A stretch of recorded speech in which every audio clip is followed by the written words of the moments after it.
I'm Marta, aka Obscure Beauty, and welcome to a new video. Do you want to start the new year making money with your own art? Every month? Having your own community? Then you want to watch this video. The latest, the greatest and newest Ko-Fi versus Patreon comparison.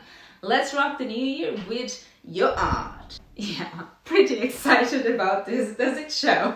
Anyways, it seems like most of my known and seen videos are my Ko-Fi versus Patreon videos, and to be honest, there's been so many updates with Ko-Fi that, this is definitely due a review.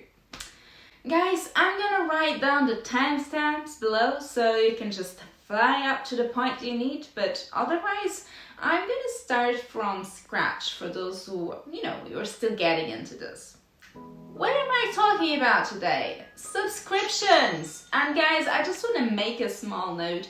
I'm on both of these platforms and I absolutely adore Ko-Fi, but none of them sponsor me, so this is my opinion on them based on my experience only and the money I've been spending on them. We all know that slowly everything is converting to become a subscription. There's apps, services, and even art. Patreon has been the lead of this art revolution, but will it stay on the lead much longer? Oh my god, okay, I'll stop being dramatic. Patreon has been around for about 8 years, and I'm not sure for how long it's been this famous because I only really started painting again in 2020. But basically all you can do on Patreon is define tiers. You choose some benefits for each tier and you determine a price for each tier. And then your supporters can choose which tier they prefer by balancing the benefits versus price. And they start paying you every month for said benefits. It sounds simple? It kinda is. Doesn't mean it's easy to pull off. And I'll make another video on membership tier ideas and strategies later on if that's what you want to listen to my theories about. But for now, let's just assume you have a community that is actually willing to support you. Patreon is sort of free. Anyone can make a creator account on it, set their own tiers and start selling subscriptions. And you don't really pay anything for it straight away. However, when you start earning your income, Patreon then starts taking a fee. And that fee depends on which tier you are. Funny, right? You get to choose tiers to make your own tiers. You can join Patreon with 3 tiers. And despite any tier, you also get to pay the processing fees. So basically at the end of the month, no matter which tier you're on, you end up paying a fee depending on how much you are earning. The standard rate is 3.4% per £0.35 or 2.9% per $0.30 for any successful pledge over £3 or $3. If you get less than £3 or $3 per pledge, you actually pay more. You pay 5% and £0.15 or 5% and $0.10 depending on your currency.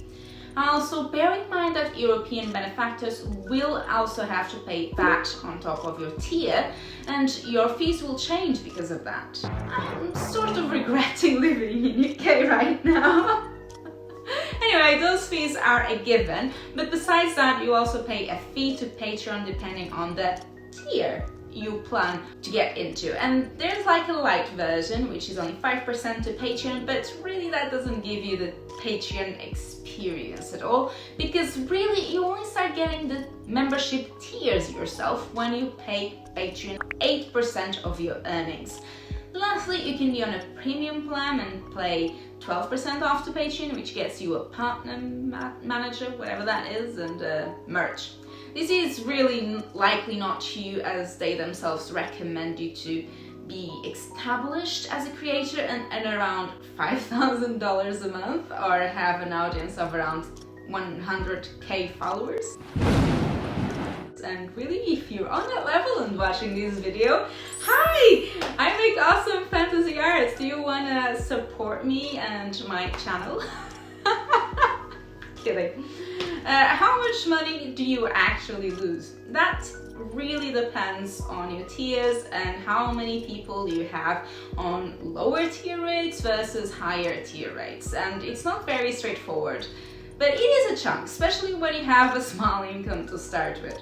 And that's it for Patreon, as it really doesn't offer any more features money-wise. Within the app, there are several things you can do for your patrons and several integrations, but today we're talking business only, friends. Although it seems important to a lot of people, so I just want to mention that Patreon does accept not safe for work art, so if that's your main art type thingy, then, well, you gotta think about it. So let's head on to Ko-Fi. But before that, have a look down on the screen. Do you see them? The like and subscribe buttons? Yeah, click those buttons. You know you want to do it. Yeah, those precious buttons. Kidding, let's just go. Ko-Fi is a fairly recent donation kind of app. From start, you have two options. You either get in on the free option or you pay to become a gold member. A gold member either pays an annual or a monthly fee, the annual fee having a small discount from $6 a month to $4.5 a month, except you pay it all in one go, an annual fee. You can pretty much do everything as a regular free member on Ko-Fi. What the gold membership grants you is a 0% platform fee for either shopping, memberships, donations, commissions, etc. This can be both a blessing or actually an expense. It just depends on how much you end up, actually earning per month. Of course, being a gold member gives you other perks, such as trying new features first, no ads, higher quality image, analytics, and post options. Straight from the bat, Ko-Fi is an entirely other machine, to the point you can't really compare it to Patreon. Patreon is purely a membership app, whereas Ko-Fi offers you every kind of income you can make off being a creative. Let's have an overview as to what Ko-Fi has to offer. On Ko-Fi, you get your own page that you can customize a little bit. On that page, you can share normal blog posts, videos, images, have a gallery or a special comic gallery if you're into that cool stuff like that. You get to start a goal for the donations, which kind of brings up the main feature of Ko-Fi. People can opt to give you just a one-off donation of almost any value, and Ko-Fi takes 0% of that no matter whether you're a gold member or a free member. As a cherry on top, you also can set up a shop in there, like straight on, and make your own promotions, sell commissions, and of course, have your memberships. Truly an all-in-one app service, still evolving and still updating. We have a Discord server to discuss Ko-Fi features and challenges and how to make it better for all of us. And sure, Patreon is also trying to listen to people a bit more, but it is still miles behind on that point. So let's talk fees. In case you're a free Ko-Fi member, you have to pay a 5% platform fee over any payment except the donations. Over that price, you add up the payment processing fees that PayPal and Stripe take, no matter what you do really. And this depends on what you're using, your location and currency. But according to Ko-Fi, it's usually between 2 to 3.4% plus $0.30. And of course, as a gold member, you only pay those payment processing fees because, that's what PayPal and Stripe take, whether you use Ko-Fi as an intermediary or you just use those apps straight away.